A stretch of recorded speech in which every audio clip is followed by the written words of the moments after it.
Striegler. We've been working on this project to glue up this gigantic walnut top for off and on really for probably several weeks.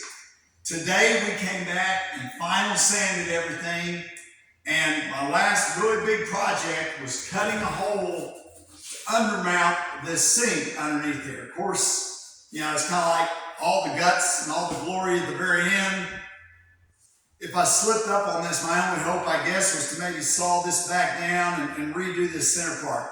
Really thankful to say it worked out, and I've got a hole to undermount this. Is going to overlay this basically 3/8 of an inch all the way around.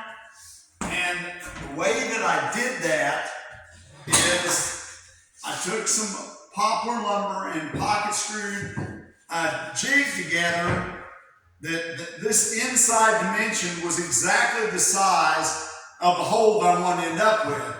Then I rough cut out within about 1/2 inch, maybe 5/8, after very carefully laying out where the hole was going to be, the center part of this, and I took 4 of these clamps and I clamped it starting on opposite sides, so that I could take this router bit, and I had it set, I probably made 6 different passes to get deep enough, but this is a white side, 1.8" pattern bit with a bearing that's exactly the same size as the cutter, so that when the bearing rides here, the cutter is following that exactly. And I just started making shallow pass after shallow pass. What I do is I have the clamps here, and I do this side and this side, but I never took more than 2 clamps off at a time to make absolutely sure that this stayed clamped on, you know, exactly the same place the whole time. And man, I was so focused, trying to be so careful, cutting just a little bit out at a time.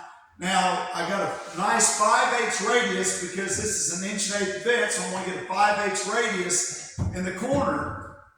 Once I had cut down as far as I could with this jig on top, then I was able to move the jig away, and the original cuts that I made were actually what was going to guide the bearing. In other words, the bearing started riding on the cuts I made, but it's still flush trimmed. So that's how we got this hole cut out. I'm very thankful to say that we didn't have any accidents. The last thing I'm going to do is take about a 1/2 inch round over bit and round over the edge of this sink to the same radius I've got around the outside. Now we sealed the bottom side of this very, very well before we flip the top over.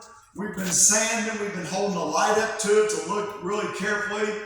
Tomorrow morning the painter's going to come in and he's going to start putting coats in this. There's a sealer product, I don't even know the brand of it, but it's safe for food use, that he's going to start putting multiple coats of sealer on this, especially here at this sink cutout.